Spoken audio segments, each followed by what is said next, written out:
ये छोटी सी कहानी एक महिला, उसके बेटे और उसकी बहू की थी। बहू थोड़ी तेज तर्रार थी, इसलिए उसकी सास से ज़्यादा बनती नहीं थी और यदा कदा उसके बहू जो है अपने हस्बैंड से भी लड़ा करती थी। एक दिन की बात है, सास और बहू में बहुत ज़्यादा ही तनातनी हो गई। तो बहू ने सोचा इस बार मैं अपनी सास को मज़ा चखा के ही रहूँगी और एक दो दिन उसने नॉर्मली बिहेव करा। उसके बाद क्या करा, बीमारी का नाटक करके वो बिस्तर पर लेट गई। एक दिन गुजर गया, 2 दिन गुजर गए, जब तीसरा दिन भी वो नहीं उठी तब उसके हस्बैंड ने उससे पूछा क्या बहुत ज़्यादा दिक्कत है, बहुत ज़्यादा तबीयत ख़राब है? तब उसने बोला ये बीमारी तो हमें बचपन से थी, डॉक्टरी इलाज इस पर फ़ायदा नहीं करता है और इस बीमारी का एक ही इलाज है, लेकिन मैं कैसे आपसे कहूँ।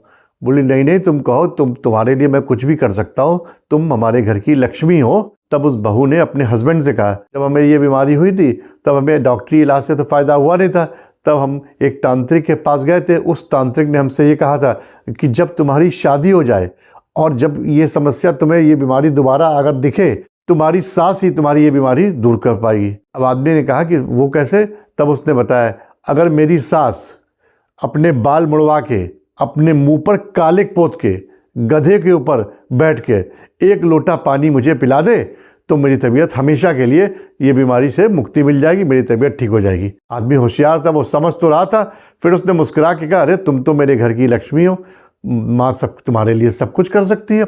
और उसके बाद वो आदमी सीधा अपनी ससुराल चला गया और वहाँ अपनी सास से कहा कि बिटिया बहुत थोड़े दिन की मेहमान है, उसकी हालत बहुत ख़राब है, डॉक्टरी इलाज फ़ायदा नहीं कर रहा है, बस एक ही तरीका है जान बचाने का। तब उस लड़की की माँ ने कहा कि बताओ कौन सा तरीका है, क्या मैं कुछ मदद कर सकती हूँ, लेकिन आपको एक काम करना होगा।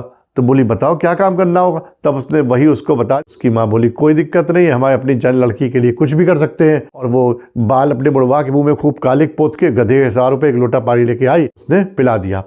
और जैसे ही उसने उसको पानी पिलाया तो वो बहुत तुरंत बोली अब मैं देखो बिल्कुल ठीक हो गई। मन ही मन सोचे थी कि इस सास को मैंने मजा चखा दिया। और उधर उसका जो समझदार आदमी था वो मन ही मन क्या सोचा था, अरे देख तो लेती कि माँ तेरी है कि माँ मेरी, क्योंकि कालिक पुती होने की वजह से समझ में नहीं आ रही थी कि माँ किसकी है। कहने का मतलब सिंपल सा यही है कि हर पति, हर हस्बैंड भोला नहीं होता, सीधा साधा नहीं होता, बस घर में शांति बनी रहे इसलिए भोला भाला और सीधा बन के रहता है। तो कुल मिला के कहानी का मतलब ये है, घर में मिलजुल कर रहिए, लड़ाई झगड़े का कोई फायदा नहीं है, वरना घाटा किसी को भी हो सकता है।